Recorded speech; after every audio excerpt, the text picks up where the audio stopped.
Well, it made national headlines when a North Philly gas station hired armed security to keep customers and workers safe. You remember that?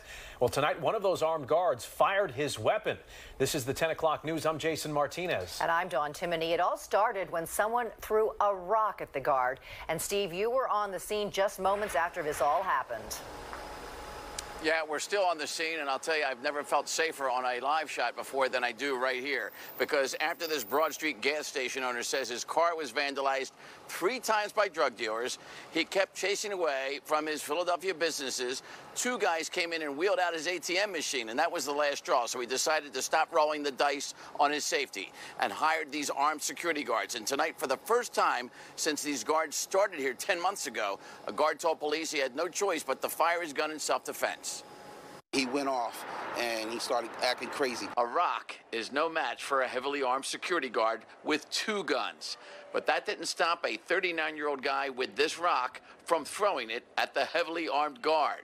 And that didn't stop the guard from firing at the guy with one of his guns who threw the rock at him. They were involved in a verbal altercation, and that's when the perpetrator raised his rock and threw it at the security guard. The security guard pulled a handgun, firing 1 shot. With both rock and bullet shell marked side by side as evidence in the gas station driveway at Broad and Clearfield, private security company Chief Andre Boyer says the man taken into custody in handcuffs by Philadelphia police was back a second straight day today, causing trouble at one of the 9 gas stations in the city his company provides armed security guards for, where they clearly show they are heavily armed with guards carrying 2 guns, like he does, a 100-round loaded rifle and a semi-automatic handgun. The guy threatened him, threatened other people here, and he took self-defense action. And he shot at him. Yes. But he didn't hit him. No, he didn't. We're not sure if it was a warning shot.